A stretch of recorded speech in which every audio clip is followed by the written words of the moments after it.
Hey YouTube, in this third video I'd like to get back to that Casio EA-100 that I talked about several weeks ago, but on which I never followed up. It turns out that I had to get a replacement because the original either was defective or delivered defective. Thankfully, the seller of the original EA-100 refunded me for the defective one. And after that, I got a working one to test with the other accessories, which thankfully were not defective. I'm showing you the user guide, and I'll just show a few pages of that, but not take too much time with that. What happened is on this original EA-100, when I turned it on, only certain parts of the LCD would light up. The seller said that they had tested this and confirmed it was working, but I wonder if it was just packed improperly or damaged during shipping. I'm very thankful that the seller refunded me for this defective EA-100. It was surprising also that I took this apart and saw no battery leakage or other damage to the printed circuit board. I'm just, very surprised that that somehow got damaged. But anyway, with that said, I am very happy to now have a working EA-100 here. I'm right now showing you the internal mode, just in this quick demo video, which shows you the voltage of the batteries inside. This does run on 4 AA batteries. Let me see where it says that. Why should I find where it says that when I can just show you? See, 4 AA batteries. It also runs on a power supply, which didn't come with it, and I'll probably want to purchase at some point. There's the evidence of the power supply. And anyway, it looks like these 4 1.5 volt alkaline batteries have a decent charge, about 1/4 of a volt below 6, which is pretty good, I'd say. I guess that's about 1.95 or something like that, 1.94, 1.95 volts for each cell. Okay, so I'll go ahead and get a few things out here and move the rest out of the way. I'm just going to show you the light on the right and temperature probes, how those work in the automatic multimeter sampling mode. In the future, I'll show you the data logger and have this communicate with the conveniently right behind me Casio FX7400G Plus, as well as my Casio 9860 G2 Casio graphing calculators. It's very interesting. From what I read in the manual, you can just send a list or a matrix to configure the data logger and pull data back from it. What I'd like to do eventually is not let my cat play with the cutting mats. What I'd like to do eventually is something where I collect a stream of a time series of light measurements and maybe temperature and humidity, and do something like create a movie with different colors changing at the same time, reflecting each variable. Some infinite shades of gray, pun intended. What movie did I make with a photoresistor? Infinite shades of gray. Okay, so there's the spicy, juicy joke of the video. Let me go ahead and put this away and stop making strange jokes and spend more time collecting data. Okay, so I'll go ahead and take this out of the box along with those 2 probes, plug them into the analog channels on top, and we'll see what we get. Okay, I think I should lean the camera down just to get a better view of the LCD here. Alright, so I'm not going to show the data logger mode, but what we want to get this in is multimeter mode. There's a multimeter mode and then a data logger mode, but again, I'm not interested in standalone data collection or transfer to a calculator yet, or calculator control yet, so just leave it in the live sampling multimeter mode. I haven't set the Sampling interval, it's just whatever's default. You can see I can press CH view to change the different channels that are available. There are two analog channels up top, channel 1 and channel 2. There's digital input and output on the left.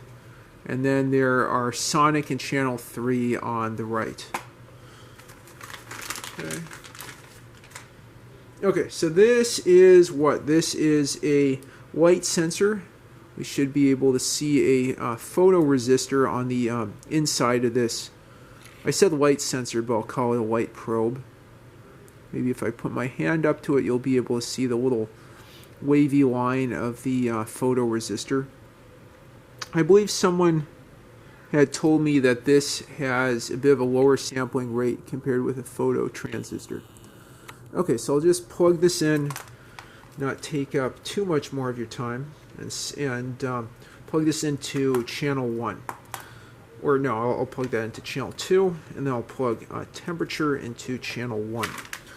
This has something called auto ID, where for sensors that have certain resistance ranges based on the expected range of resistances, which are known for these Casio sensors, the EA-100 will automatically shift from a resistance measurement to some cat property measurement. Stop! No, don't do that. Some property measurement like temperature in Celsius, or just light from arbitrary light value from 0 to 999. I can, of course, calibrate that with another sensor, maybe the TI-CBL system, to figure out, some light intensity values. Okay, so let's go channel view. Well, okay, yeah. So I had to go mode back and out of multimeter mode and then back into it for that auto ID to go through.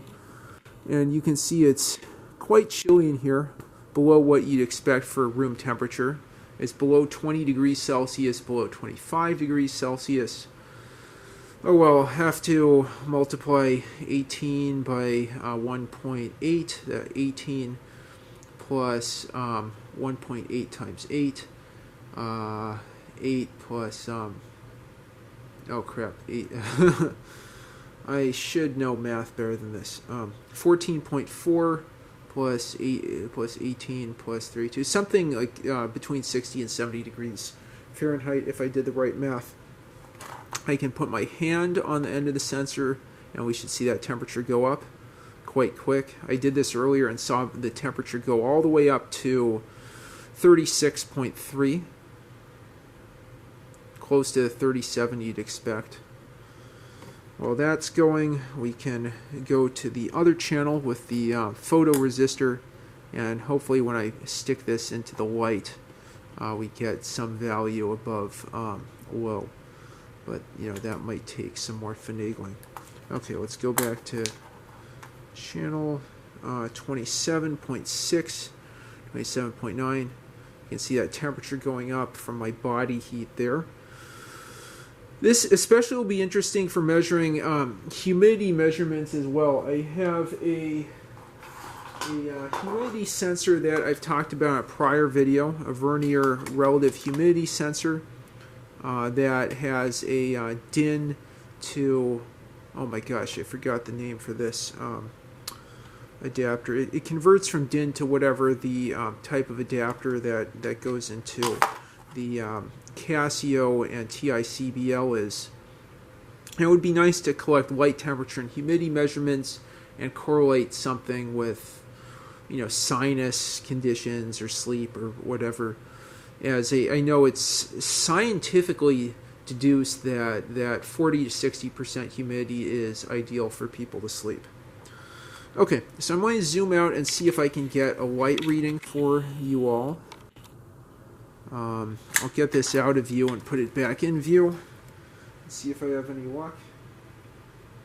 Huh, that is surprising. I'll be right back. I'm going to stick this up by the light. Oh, wow. Yeah, so it's fairly dim, and it's not being all that sensitive. Yeah, so that demo's sadly not going to work out too well.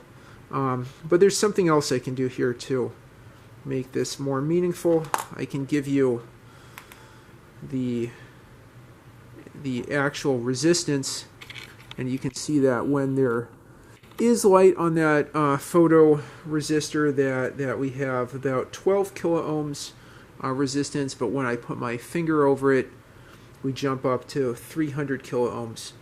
So the resistance is inversely proportional to the amount of light that the photoresistor is seeing. Who needs sight when you can just have a photoresistor? I can see. Okay, and with that I'm going to zoom out really quick. Not zoom in.